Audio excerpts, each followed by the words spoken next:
السلام عليكم ورحمة الله وبركاته. النهاردة عاملة لكم ميني بيتزا كده بعجينة حلوة جدا، هشة وطعمها حلو وكمان مغذية لولادنا كده في اللانش بوكس، تبقى حلوة جدا. تعالوا نعملها مع بعض بمقادير سهلة جدا وإن شاء الله موجودة في البيت. بس في البداية نصلي على سيدنا محمد عليه الصلاة والسلام، وما ننساش بقى نشترك في القناة ونفعل الجرس ونضغط إعجاب. يلا بقى بينا نعمل الوصفة الجميلة دي، وما ننساش بقى نشارك الوصفة مع بعض كده عشان كلنا نستفيد.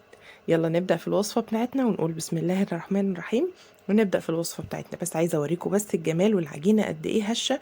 بصوا جمالها وما شاء الله طرية جدا، ولا نشفت مني في الفرن ولا اي حاجة، وهشة وطعمها طبعا خطير. تعالوا بقى نبدأ في الوصفة بتاعتنا ونقول بسم الله الرحمن الرحيم. وعايزه اقول لكم كمان بالمناسبه ان الوصفه دي او العجينه دي تنفع معاكم في حاجات كتير جدا. ممكن كمان نعملها عيش فينو، وممكن نعملها بيتزا، نعملها كايزر، نعملها حاجات كتير جدا. تعالوا بقى نشوف المقادير بتاعتها. انا جبت حوالي كيلو الا ربع من الدقيق، نزلت عليهم ببيضتين، وبعد كده هنجيب عليهم علبتين من الزبادي، العلب الصغيرة.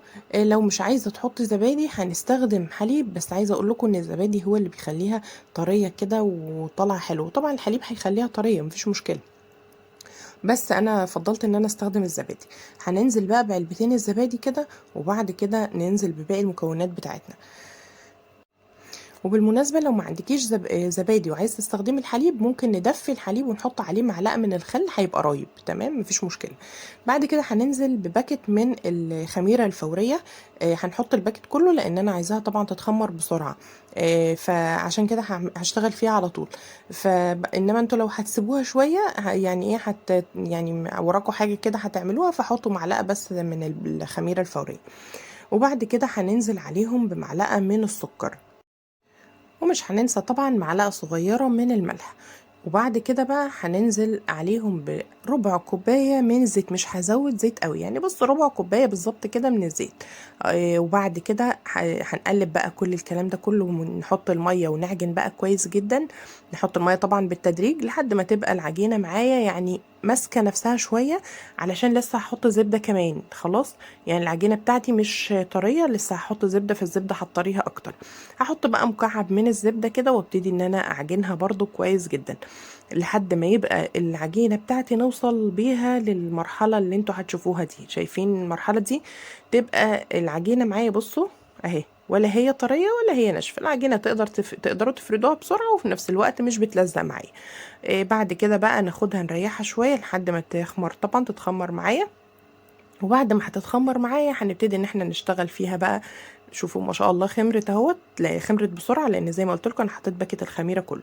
هناخد بقى العجينه دي ونقسمها لكور تكون كبيره شويه. انا قسمتها على 4 كور كده. وبعد كده هنبتدي ان احنا ناخد بقى كل كوره كده ونبتدي ان احنا نشتغل فيها. كل ما تعملوها كور وتسيبوها تريح شويه هتقدروا تفردوها بسهوله، والعجينه ما تلمش معاكم كل ما تفردوها. يعني انتوا لو اشتغلتوا فيها على طول اول ما تقطعوها كده هتبتدي كل شويه العجينه هتلم معاكم، هتبقى صعبه. انما لما تريحوها شويه بعد ما تشكلوها هتلاقوها سهله جدا معاكم وتتفرد بمنتهى السهوله. هنبتدي ان احنا نفردها بقى بالشكل ده، وعايزاها تبقى سمكها تخين شويه، ما تبقاش رقيقه، علشان طبعا يعني ايه نعمل زي كده ما بنجيبها من المخابز بتبقى تخينه شويه. وبعدين احنا لسه كمان هخمرها مره كمان، فلسه هتخمر معايا مره كمان، فيعني ما نخليهاش برضو تخينه قوي. ناخد بالنا بقى من الحاجات دي. وبعد كده نجيب بقى شويه من الدقيق كده على جنب، وبعد ما العجينه اتفردت بقى بالسمك اللي انتوا شايفينه ده، هنجيب بقى غطا كده او قطاعه او اي حاجه عندكم بقى، ونبتدي ان احنا نشكلها على اي شكل انتوا عايزينه. بس اهم حاجه ان احنا نبل القطاعه بتاعتنا او الغطا بتاعنا شويه دقيق، عشان طبعا ما يلزقش في العجينه ويتقطع معايا بسهوله. كل مره كده نبله شويه دقيق هيتقطع معايا بمنتهى السهوله. شايفين؟ بالشكل ده كده نضغط عليه بس كويس، وهتطلع معاكم متساويه طبعا وزي ما انتوا شايفين كده. خلاص بعد بقى ما قطعتها وشكلتها بالشكل ده، عندي شايفين بس السمك بتاعها عامل ازاي اهو، مش رقيقه ولا حاجه، ماسكه نفسها. عندي بقى صينيه كده، هجيب بقى الصينيه بتاعه الخبز بتاعتي وادهنها شويه من الزيت، ونبدا ان احنا نرص فيها الميني بيتزا بتاعتي بالشكل ده. وبعد كده نحط بقى كلها بقى كده بالشكل ده في الصينيه. وبعد كده طبعا العجينه اللي احنا بنلمها دي هنرجع نفردها تاني، نسيبها على جنب برضو ترتاح، يعني نخليها اخر حاجه نفردها عشان طبعا ما تبقاش صعب عليكم. وبعد كده اهو شايفين بقى ترص في الصاج بتاعي او الصينيه. هنجيب بقى شوكه كده ونبتدي ان احنا نعمل في النص كده فراغات كده بالشكل ده بالشوكه، عشان طبعا ما تقبش معايا كده وتتنفخ. شايفين بالشكل ده. وبعد كده عندي بقى، بصوا هي وصفة سهلة جدا، انا ما عملتش فيها صلصة بيتزا ولا اي حاجة. اكتفيت ان انا استخدم الكاتشب، برضو الكاتشب حلو جدا وبيديها طعم، وبدل ما بيحطوه فوق البيتزا لا هنحطه لهم جوه البيتزا هيبقى طعمه حلو. ومش هنحتاج ان احنا نحط كاتشب فوق. نبتدي ان احنا بقى نحط كل واحدة كده حبة صغيرين، وبظهر المعلقة نبتدي ان احنا نوزعها بالشكل ده. وبعد كده بقى، بعد ما خلصنا بقى الكاتشب، نيجي بقى للمرحلة اللي بعد كده، نعمل بس الكمية كلها. وتعالوا بقى بعد كده هنحط بقى اللي انتوا عايزينه، التوبنج اللي فوق ده اللي انتوا عايزينه بقى. انا حطيت بس فلفل الوان وفلفل اخضر وطماطم بس كده. وحابين بقى ان انتوا تحطوا اي لحوم، اي حاجه بقى حابين تحطوها ضيفوها، مفيش اي مشكله، بس انا اكتفيت ان انا احط خضار وجبن وبس. بعد كده بقى هنبتدي ان احنا نحط الخضار، وبعدين هننزل بقى بالخضار، ونحاول ان احنا نضغط عليه كده شويه عشان ما يطلعش من البيتزا. يعني بنحاول ان احنا نسكنه جوه العجينه، شايفين بالشكل ده، عشان ده دايما مشكلتنا ان الخضار بيقع مننا في البيتزا، فنحاول ان احنا نسكنه جوه العجينه شويه. وبعد كده نجيب بقى الموتزاريلا بتاعتي، وهنبتدي ان احنا نحط بقى، حابين تحطوا موتزاريلا جبنه رومي، جبنه شيدر، ميكس اللي انتوا عايزينه، او اللي موجود عندك حطيه، مش هتقول لا. وبعد كده هنبتدي ان احنا برضو نضغط عليهم برضو، يعني نحاول ان احنا برضو نخلي الجبن يعني ايه نضغط عليها شويه.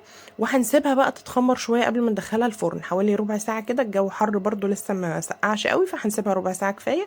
هتلاقوها اتخمرت بسهوله. طبعا انا مشغله الفرن من تحت ومن فوق، ومسخنه الفرن كويس جدا، اهم حاجه نسخن الفرن علشان طبعا ما تنشفش معاكم في الفرن. ونشغل من فوق ومن تحت الشوايه والفرن.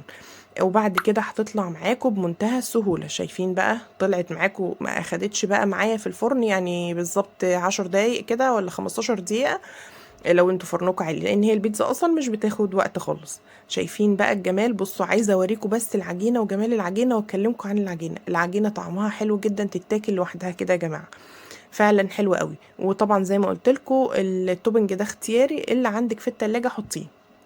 بصوا ما شاء الله بقى هشه. وده هشاشانها ده بيرجع ان انا سبتها بعد ما شكلتها، سبتها تتخمر شويه، ودي مرحله مهمه جدا، لازم بعد ما تتخمر نسيبها شويه خلاص، ما نحطهاش في الفرن على طول. وبعد كده بقى على فكره ممكن نحطها بقى في التلاجة، يعني لو عملتوا كميه حطوها في التلاجة، وكل يوم تخرجوا كده اللي انتوا هتحطوه لاولادكم في اللانش بوكس. وممكن نسخنه في الميكروويف اول باول كده. بس وصفه سهله وسريعه، جربوها وان شاء الله هتعجبكم. بس ما تنسوش بقى اللايك وتشتركوا في القناه وتفعلوا الجرس. والسلام عليكم ورحمه الله وبركاته.